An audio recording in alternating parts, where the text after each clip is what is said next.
Alhamdulillah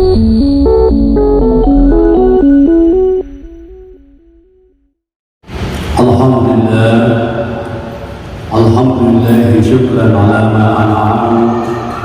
Asyhadu an la ilaha illallah wahdahu la syarika lahu kama amara wa atham. Wa asyhadu anna Muhammadan abduhu wa rasuluhu sahadatu man amana bihi wal aslam wa hadha man kafara bihi wa argan. Allahumma salli ala Muhammad wa ala alihi ma ada ahlan wa adama wa ala mahallahum yawma as-safa'ati wal akram. Faqala Allah ta'ala bil kitab al-karim bismillahirrahmanirrahim. Inna Allaha wa malaikatahu yusholluna 'alan nabi ya ayyuhalladzina amanu shollu 'alaihi wa sallimu taslima. Wa ya ibadallah ittaqullaha haqqa tuqatih wa la tamutunna illa wa antum muslimun. Allahumma salli ala Muhammad wa ala alihi wa ashabihi ajma'in. Ma'asyiral muslimin rahimakumullah. Syukur kita panjatkan kepada Allah Subhanahu wa taala karena pada kesempatan ini kita masih dipinjamkan oleh Allah Subhanahu wa taala kesempatan dan kesehatan. Kesempatan dan kesehatan itu adalah sesuatu yang luar dari kendali kita. Kita tidak mampu mengendalikan apakah kita sempat hari ini atau apakah kita sehat hari ini. Allah Subhanahu wa taala yang senantiasa meminjamkan itu kepada kita, dan kita tentu sebagai kaum laki-laki harus hadir di masjid ini untuk melaksanakan salat Jumat. Dan alhamdulillah Allah meminjamkan kita kesempatan dan kesehatan itu. Kenapa kaum laki-laki yang harus wajib sholat Jumat? Karena kaum laki-laki itu adalah pemimpin. Dialah yang akan memimpin rumah tangganya untuk membawa anak dan istrinya ke jalan yang diridhoi oleh Allah Subhanahu wa taala. Oleh karena itu kaum laki-laki wajib hukumnya datang sholat Jumat untuk mendengarkan dan menyegarkan kembali pengetahuan agamanya, lalu kemudian dia tertularkan kepada anak dan istrinya. Agar kenapa kita disuruh dan diperintahkan oleh Allah untuk menjaga anak dan istri kita dari siksaan api neraka. Qu anfusakum wa ahlikum nar. Yang bertanggung jawab itu adalah laki-laki, suami. Oleh karena itu wajib datang menjalankan sholat Jumat, menyegarkan ilmunya, menyegarkan pengetahuannya, atau menambah ilmunya, agar supaya bisa dijadikan pedoman dalam membimbing anak, istri, keluarga di rumah. Salawat dan taslim kita kirimkan kepada junjungan Nabi besar Muhammad sallallahu alaihi wasallam, Nabi yang semalam di masjid Merdeka Mulia ini kita peringati hari lahirnya. Syukur karena kita diberikan oleh Allah Subhanahu wa taala hidayah untuk senantiasa mengenang kelahiran Rasulullah sallallahu alaihi wasallam. Ada beberapa dari saudara-saudara kita yang membid'ahkan kalau kita memperingati Maulid. Ini perlu kita kaji ulang. Selama Maulid itu kita anggap sebagai sebuah tradisi, maka itu tidak bid'ah. Kecuali kalau Maulid itu kita katakan ibadah, itu baru bisa menjurus ke bid'ah. Lagi pula, apanya sih yang bid'ah itu Maulid? Karena semua yang kita lakukan pada saat prosesi Maulid itu adalah hal-hal yang diperintahkan oleh Allah. Kita membawa makanan ke masjid, sedekah, itu kan ibadah. Kita kumpul sama-sama bersilaturahmi, itu kan ibadah. Kita mendengarkan ceramah, itu kan ibadah. Lalu di mana kesesatannya? Oleh karena itu, mari kita kaji ulang itu bagi saudara-saudara kita yang menganggap bahwa itu adalah perbuatan bid'ah. Bersyukurlah kita karena nenek moyang kita sudah membangun sebuah tradisi kita memperingati kelahiran Rasulullah SAW, yang mana kita tahu bersama bahwa Rasulullah itu sudah sangat jauh dari kita, jauh dari segi waktu, 1400 tahun yang lalu, lebih dari 14 generasi, jauh dari jarak kita bermil-mil dari sini ke Madinah. Namun kita masih bisa memperingati kelahiran Rasulullah SAW. Ma'asyiral muslimin rahimakumullah, pada kesempatan ini izinkanlah saya mengingatkan kita satu surah yang mungkin ini kita hafal mati, yang mungkin ini kadang-kadang kita anggap sepele. Padahal Imam Syafi'i mengatakan, seandainya Allah Subhanahu wa Ta'ala tidak menurunkan Al-Quran dengan 30 juz itu, cukup ayat ini saja, cukup surah ini saja diturunkan oleh Allah, itu sudah cukuplah buat umat Islam, umat manusia seluruh dunia. Yang mana surat itu? Surat lainnya terjadi kemarau panjang, cukup ayat ini saja yang kita pakai, kita tidak akan susah.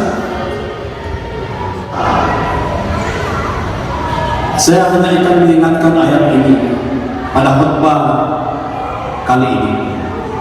Wal asr, demi waktu, Allah Subhanahu wa Ta'ala bersumpah demi waktu. Ada apa sih dengan waktu ini? Waktu itu adalah misteri. Waktu itu adalah salah satu makhluk Allah yang tidak bisa kita lihat. Tidak ada yang bisa melihat waktu.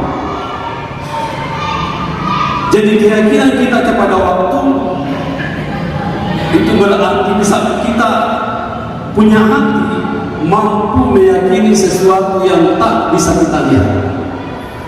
Karena ada juga manusia itu, Bapak, nanti mau yakin kalau dah lihat, saya tidak bisa lihat itu, saya tidak percaya. Saya tidak lihat itu, saya tidak percaya. Padahal ada banyak hal yang tidak mampu dilihat oleh mata kita, tetapi harus kita percayai adanya. Kita percaya kalau ada pedas. Pernahkah kita melihat pedas? Kita percaya kalau ada warna putih, ada warna merah. Pernahkah kita melihat warna putih, warna merah? Pernah, Ustaz? Di dinding warna putih, ini masjid. Itu yang kita lihat adalah cat warna putih, tembok yang berwarna putih. Putihnya mana? Baju yang kita pakai juga putih, iya. Ini baju warna putih, putihnya mana? Coba pisahkan antara baju dan putih. Itu tidak bisa kita lihat. Waktu juga seperti itu. Perlu kita ketahui bersama bahwa ternyata Allah Subhanahu wa Ta'ala membagikan kepada kita semua segala sesuatu, tetapi tidak merata sesuai jumlahnya. Ada yang dikasih mobil, ada yang hanya dikasih sepeda, ada yang dikasih kekayaan berlimpah, ada juga yang pas-pasan, ada bahkan setengah mati berdua baru dapat. Itu pemberian Allah. Tapi ada satu pemberian Allah Subhanahu wa Ta'ala yang rata semua diberikan kepada kita. Apa itu? Waktu. Kita diberikan oleh Allah Subhanahu wa Ta'ala rata 24 jam dalam satu hari. Tinggal kita mau tidak memanfaatkan waktunya 24 jam itu. Bapak Jokowi dikasih waktu mengelola negara 24 jam. Seorang orang kaya diberikan toko bisnis yang besar juga waktunya 24 jam. Tapi ada juga yang miskin, waktunya juga 24 jam. Ada profesor yang hebat, waktunya 24 jam. Tetapi ada juga yang bodoh, waktunya 24 jam. Menghafal Al-Quran, dia bisa hafal Al-Quran 24 jam juga waktunya sehari. Tapi kita ini yang 1-2 ayat pun tidak hafal, ternyata juga waktunya 24 jam. Rata dikasih oleh Allah Subhanahu wa Ta'ala waktu kita 24 jam. Ternyata waktu ini kita gunakan. Allah Subhanahu wa taala melanjutkan ayat dalam surah ini. Wal asri innal insana lafi khusr. Sesungguhnya insan. Jadi ketika Allah menyebut kata insan, karena ada juga manusia, ya ayyuhan nas, ini Allah menggunakan kata insan. Karena kenapa? Ini menunjuk kepada kita bahwa Allah Subhanahu wa taala, hei manusia yang sudah mendapatkan akil balik, bahwa ternyata Anda merugi. Ternyata kita rugi. Semua kita rugi. Waktu yang diberikan oleh Allah 24 jam itu ternyata kita akan rugi kalau kita tidak memiliki 4 indikator, 4 hal. Illal ladzina amanu. Yang pertama adalah orang yang beriman. Nomor 4. Kalau kita hanya beriman toh, berarti baru seperempat kita tidak rugi. Kalau bicara Bapak Ibu, kalau saya bicara rugi di Wonomulyo ini, saya kira kita sudah tahu betul apa itu kata rugi. Wonomulyo ini adalah kota perdagangan, kota bisnis. Jadi bicara soal untung rugi pasti kita tahu semua. Bahwa yang dimaksud dengan rugi adalah kita diberikan modal 20.000, terus ternyata uang kita menjadi 15.000, itu rugi Pak namanya. Tapi kalau kita diberikan modal 20.000, tiba-tiba uang kita menjadi 25.000, sama, untung. Allah Subhanahu wa taala memberikan waktu kita semua 24 jam. Tetapi kalau dalam 24 jam itu kita kembali nanti ke hadapan Allah Subhanahu wa taala, tidak mempersembahkan apa-apa, hanya waktu 24 jam toh, kita rugi. Atau jalan kita dipakai. Oleh karena itu Allah Subhanahu wa taala memberikan berbagai macam amalan. Salah satu adalah kita harus beriman. Mata si teman-teman Allah taala. Maksudnya bagaimana Ustaz? Keimanan ini seharusnya menghiasi kehidupan kita selama 24 jam.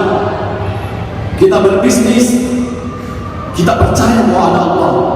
Sehingga tidak ceko-ceko, tidak ceko-ceko ya. Mabali tahu manasami durian dan mabal mama tolong pali macam itu bagus ini. Berarti kita tidak punya rasa iman di hati, kita menipu saudara kita. Mabali tahu sampai emosi sampai baru, sampai boleh balik baru, balik apa ya? Berarti tidak ada iman di dalam hati kita. Rugi Pak. Kerugian itu langsung kita tanggung hari itu juga. Tidak menunggu akhirat. Jadi di akhirat sudah pasti kita rugi, tapi di dunia sudah pasti juga rugi. Kenapa? Pelanggan kita akan lari. Pelanggan lari dari kita itu sebuah kerugian. Dibuang yang tadinya pembeli akan datang terus menerus, membuat kita untung menjadi rugi. Karena tidak ada iman, tidak ada ketika kita menjual. Itu yang pertama. Sembilan jam saya hanya memberi waktu 15 menit, baru satu. Yang kedua Bapak Ibu sekalian, Bapak-bapak sekalian, yang rugi itu adalah wa amin salihat, beramal soleh. Bukan beramal saja ya, tapi ada kata salehnya. Apa itu kata saleh? Saleh itu adalah bermanfaat. Jadi kita berbuat sesuatu, berkarya. Kalau bahasa orang modern, kita punya karya. Karya itu bermanfaat buat kita, anak istri kita, dan bermanfaat untuk orang lain. Itu amal saleh. Jadi orang yang beramal saleh itu tidak akan rugi Pak. Tapi baru setengah. Jadi kalau kita sudah beriman, itu baru seperempat. Kita juga beramal saleh, baru seperdua. Tidak rugi kita, baru seperdua. Jadi amal saleh itu adalah karya kita. Apa tuh kita buat supaya bermanfaat. Kalau dia anak bayi kita, bermanfaat kepada masyarakat. Karya kita. Dalam hadis Nabi kan dikatakan bahwa ketika kita mati terputus amal-amal kita. Ternyata ada saham yang bisa kita tanggung, kecuali ilmu yang bermanfaat dan amal jariah. Amal jariah itu ya ini karya kita. Ilmu bermanfaat itu adalah karya kita. Anak yang soleh yang mendoakan kita itu adalah karya kita. Bagaimana mendidik anak kita sehingga menjadi anak yang soleh itu karya kita, amal soleh kita. Jadi jangan kita sangat memahami sangat pendek itu amal soleh. Dikuai mati, nanti kita katakan, nanti kita sampaikan bahwa yang dimaksud amal soleh itu masalah saja, puasa tanpa tahu. Padahal segala sesuatu karya-karya kita yang kita buat yang bermanfaat buat diri kita, buat keluarga kita, buat masyarakat kita, itu adalah amal saleh. Sudah setengah. Berarti orang yang sudah beriman, beramal saleh setengah ini tidak mungkin. Ternyata masih ada. Wa tawasau bil haq. Kita saling, ya. Bukan hanya menasihati ya, tetapi saling menasihati. Tentang apa? Tentang kebenaran. Jadi kalau duduk-duduk nepo-nepo mengkomek-komek atau warung baru, dan kalau cerita bisa dia masuki korupsi, ayo kan tahu cerita, rugi kita. Apa yang harus kita cerita? Tentang kebenaran. Inilah juga ayat yang mengharuskan kita untuk menuntut ilmu. Ayat ini juga lah yang mengharuskan kita untuk menjadi mubaligh. Jadi jangan tidak semua orang jadi mubaligh, tapi harus ada mubaligh. Wajib kifayah itu. Ya. Jadi isi hari-hari kita membicarakan tentang yang hak, kebenaran. Tetapi tidak satu arah, dua arah. Saling. Ada saudara kita menjual tapi macam-macam kita ingatkan ya luar dapat macam-macam mabalu apa nasanya Allah Ta'ala anda macam-macam tahu. Kita memberi nasihat kebenaran ya. Kalau ternyata sedikit kasar kasih lembut sedikit, karena tidak dibolehkan kita berdakwah kasar, keras, bahkan menghujat, tapi kita kasih dia dengan cara-cara yang persuasif.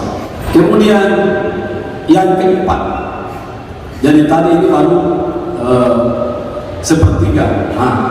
Kita masih rugi kalau hanya sekedar menuntut kebenaran, ya, membicarakan kebenaran. Jadi membicarakan kebenaran ini bukan hanya membicarakan kebenaran wahyu, tapi juga bisa membicarakan kebenaran negara, undang-undang, peraturan-peraturan. Itu adalah kebenaran. Kita bisa berbincangkan itu. Kemudian yang terakhir, kita diberikan kalau kita tidak mau rugi, wa tawasau bis sabar. Saling bernasihat tentang kesabaran. Kenapa sabar ini penting? Karena ternyata di setiap hidup kita ini harus selalu bersabar. Seorang pemuda yang jomblo, kalau dia sudah kawin menikah, ya mungkin dia bisa sabar dengan kejombloannya, tapi setelah menikah dia masih harus sabar lagi. Sabar apa? Sabar berhadapan dengan mertua baru yang mungkin kata-katanya pedas. Sabar bahwa kita harus mencari nafkah untuk istri kita yang baru. Seorang pelajar tamat SMA masuk kuliah mahasiswa sabar. Tapi apakah setelah selesai kuliah kita masih perlu sabar? Ternyata kita masih perlu sabar. Kita harus cari kerja. Tidak dapat kerja, sabar. Dapat kerja, kita masih harus sabar lagi. Karena gaji kita pasti kalau baru bekerja itu sedikit. Kita perlu sabar lagi. Jadi hidup ini memang harus selalu dihiasi dengan kesabaran. Dan ternyata bapak-bapak semua, bahwa ternyata di dalam hidup ini hanya 3 yang mampu kita kendalikan. Selebihnya itu tidak mampu kita kendalikan. Oleh karena itu kita harus bersabar. Yang mana yang bisa kita kendalikan? Kita hanya bisa mengendalikan yang pertama, pandangan kita, opini kita, pendapat kita tentang orang lain. Itu saja.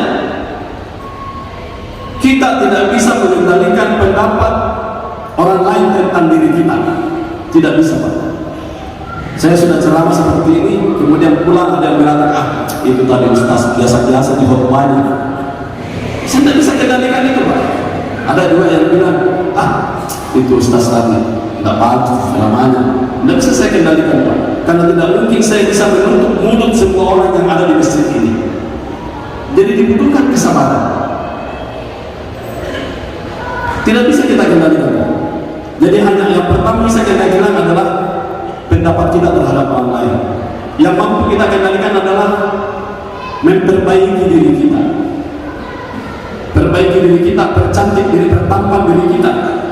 Karena hanya itu yang bisa kita kendalikan. Kemudian yang ketiga, apa yang diisi di dalam otak kita, pengetahuan. Selebihnya tidak bisa kita kendalikan. Bahkan, mohon maaf, bentuk hidup kita saja tidak mampu kita kendalikan. Ini melopenya, pasti tidak melopenya, sampai belok sampai berguna seperti India. Tapi apa daya? Hidup kita lain seperti ini. Disamari, kita harus sabar. Ya.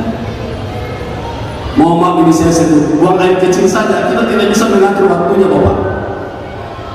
Tiba-tiba kita mau buang air kecil, kita tidak, padahal sementara ceramah ustaz. Tidak bisa kita kendalikan waktunya, bayangkan. Saking tidak berdaya kita ini manusia, maka kita dibutuhkan untuk selalu sabar. Saya kira demikian khutbah saya pada Jumat hari ini. Mudah-mudahan bermanfaat. Barakallahu fiikum. Aku